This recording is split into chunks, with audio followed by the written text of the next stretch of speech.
এনায়েতুল্লাহ আব্বাসী তুমি ঠেলাই পরে সারিয়ার কবিরের কাছেই যখন জাকির নায়েকের নাম নিয়েছো, যখন মক্কা মদিনার আলেমদের নাম নিয়েছো, মারার পরে যখন হাসরের মাঝে ঠেলাই পড়বা, তখন সমস্ত আলে হাদিসকে হাজারবার মুসলমান বলতে বলতে মুখটা ফাড়া উঠাই দিবা, কিন্তু তুমি নাজাত পাবে না। আল্লাহর কসম খেয়ে বলছি, এখনো সুযোগ আছে। তুমি ধর্ম শিখো, তুমি ইসলাম শিখো, ইসলাম শেখার পরে আলে হাদিসের প্ল্যাটফর্মে আসো, ইনশাআল্লাহ এই দুনিয়া তো সম্মানী, আখিরাত তো তুমি সম্মানী হবে। প্রকৃত ইসলামের শিক্ষা এখনো এনায়েতুল্লাহ আব্বাসী পাই নাই। পেতে হলে পারে মদিনা বিশ্ববিদ্যালয়ের শিক্ষা অর্জন করতে হবে, মদিনা বিশ্ববিদ্যালয়ের ছাত্রদের বক্তব্য শুনতে হবে, আর না হয় তাদের লিখিত বই পড়তে হবে। না হলে কোশ্চিন কালো এনায়েতুল্লাহ আব্বাসী আসল ধর্ম আজও খুঁজে পাই নাই, কিয়ামত পর্যন্ত খুঁজে পাবে না। লা ইলাহা ইল্লাল্লাহ মুহাম্মাদুর রাসূলুল্লাহ, লা ইলাহা ইল্লাল্লাহ মুহাম্মাদুর। আর এখন আরেকটা কথা না বললেও হয় না। তাহিরির একটা ফের দোস্ত আছে, গুরু আছে, একসাথে মাঝে মাঝে স্টেজে দেখা যায়। নাম বলেন তো? বর্তমানে খুব সুনাম ধন্য একজন ব্যক্তিত্ব, একটা খুব ভালো কাজ করেছে। টকশোতে গিয়ে সাহারিয়ার কবিরের সাথে আরো কয়েকজনের সাথে সাহারিয়ার মুখ বন্ধ করতে পারে না, যেই মূলবি যায় সেই ধরা খাওয়া যায়, ঠিক আছে। তো হঠাৎ করে এনায়েতুল্লাহ আব্বাসী সাহেব দেখলাম যে তার সাথে টকশো করতেছে। হ্যাঁ, টকশোতে মাশাআল্লাহ ভালোই তো পারলো, জিতি গেল। বাংলার মুসলমান সবাই খুশি, আনন্দিত। তার মধ্যে সব থেকে আনন্দিত কারা হয়েছে বলেন তো? কারা হয়েছে? কিচ্ছু বুঝে না। এই জন্যই তো বাঘের কেচ্ছা বলে আপনাদেরকে। সব থেকে খুশি হয়েছে আহলে হাদিস। এনায়েতুল্লাহ আব্বাসী টকশোতে জিতার কারণে সব থেকে আনন্দিত হয়েছে আহলে হাদিস। বলে কেমনে? এই জন্য ডক্টর আসাদুল্লাহ গালেব সাহেব ওনাকে ধন্যবাদ জানাইছে। কে ধন্যবাদ জানাইছে? ডক্টর আসাদুল্লাহ গালেব সাহেব ধন্যবাদ জানাইছে। এনায়েতুল্লাহ আব্বাসী তোমাকে ধন্যবাদ। কেন ধন্যবাদ দিয়েছে? এনায়েতুল্লাহ আব্বাসীর ঘিলু তার ঢোকে নাই। ও বলছে আমি ধন্যবাদ পেয়েছি আহলে হাদিসের নেতা ডক্টর আসাদুল্লাহ গালেব সাহেব থেকে। কিন্তু কেন ধন্যবাদ দেওয়া হয়েছে এটাও বুঝতে পারিনি।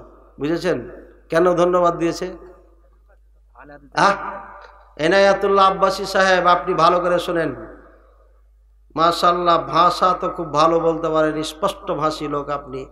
এত সুন্দর আপনাকে আল্লাহ ভাষা দিয়েছে, জবান দিয়েছে, কোনো জড়তা নাই কথার মধ্যে।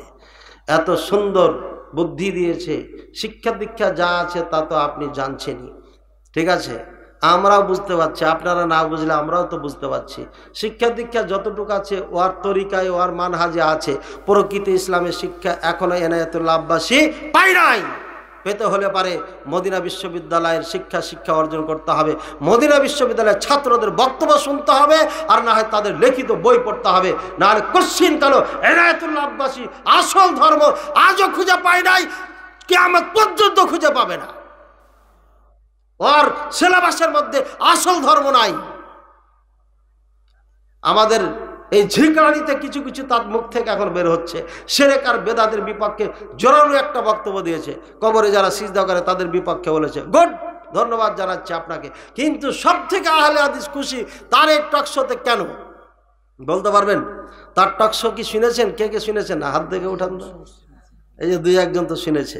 টকশোতে বলেছে শাহরিয়ারকে কাবু করার জন্য বলে, তোমরা বক্তারা উগ্র, তোমরা ভালো না, জঙ্গিবাদকে সমর্থন করো, যাই হোক এ ধরনের কথা এসে তখন বলছে উগ্র টুগ্র না, সব থেকে ভালো মানুষ, সব থেকে ভালো বক্তা, যে কোনোদিন কাউকে অ্যাটাক করে কথা বলে নাই এই যুগের মডেল, সেটা হচ্ছে ডাক্তার জাকির নায়েক।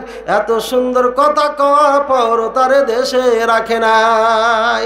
ঠিক ঠিক আছে। কার কথা নাম নিয়েছে? কার নাম মুখে নিয়েছে? ডাক্তার জাকির নায়েকের নাম নিয়েছে কে? এনায়েতুল্লাহ আব্বাসী। কোথায় নিল? টকশোতে নিল।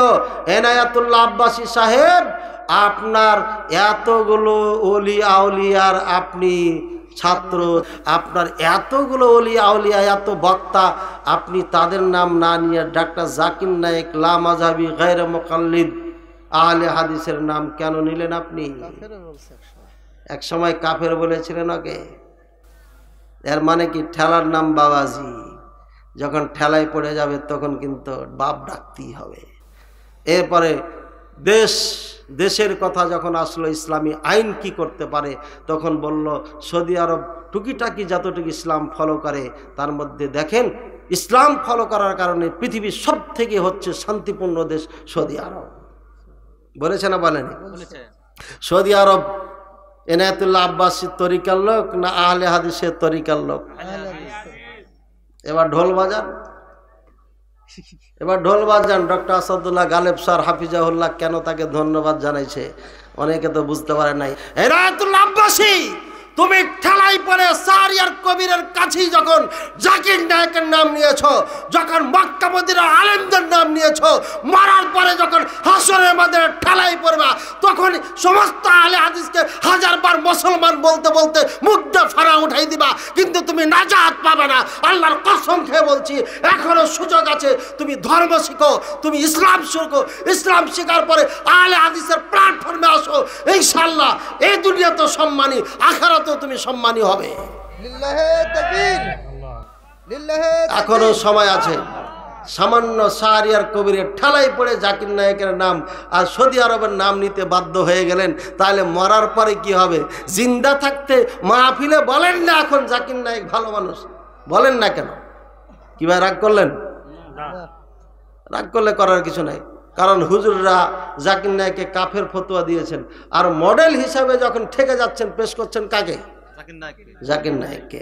তাহলে বুঝতে পারছেন অরিজিনাল ইসলাম কাদের কাছে আছে?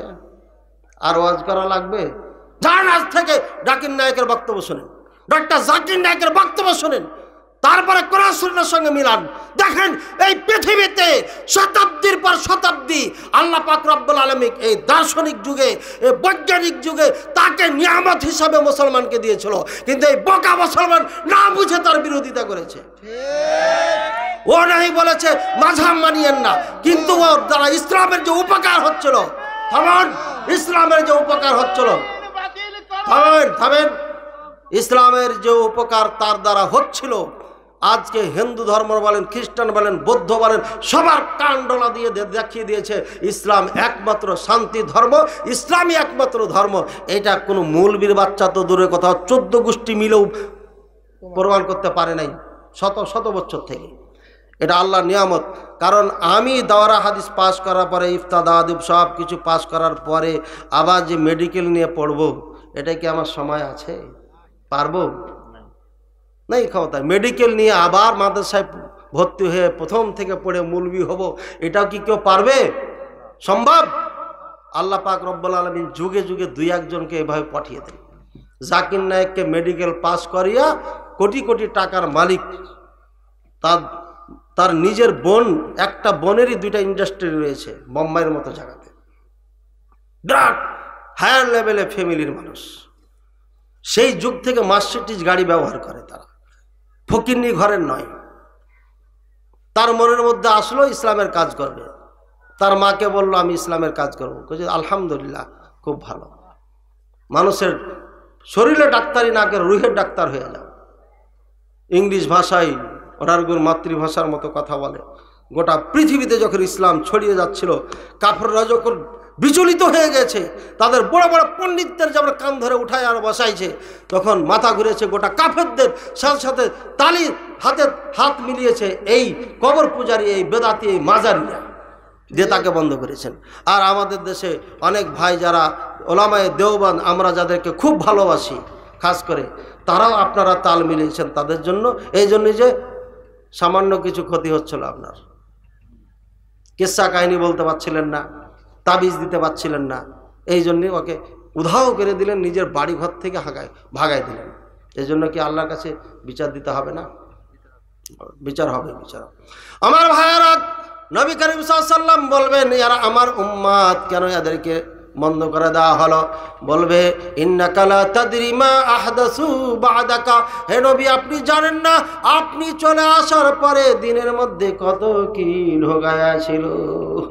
এরা উম্মত হতে পারে, কিন্তু আপনার দিনের সাথে আপনার সাথে গাদ্দারি করেছে, সুতরাং হাউজে কাউসারের পানি এদের দেওয়া হবে না রে। এবার রাসূল সাল্লাল্লাহু আলাইহি ওয়াসাল্লাম রাগ উঠবে না উঠবে না, গুসা হবে না হবে না? রাসূল সাল্লাল্লাহু আলাইহি ওয়াসাল্লাম দেরি করবেন না, সাথে সাথে বলবেন সোকান গেট আউট, যাও এখান থেকে, ভাগে যাও, তোমাদের মতো উম্মত আমার দরকার নাই। বুঝেছেন তো ভাইরা আমার? সত্যিকারই যদি মুসলিম হতে হয়, যদি জান্নাতে যেতে হয়, তাহলে রসুলের পথ ছাড়া, পদ্ধতি ছাড়া কোনো রাস্তা নেই।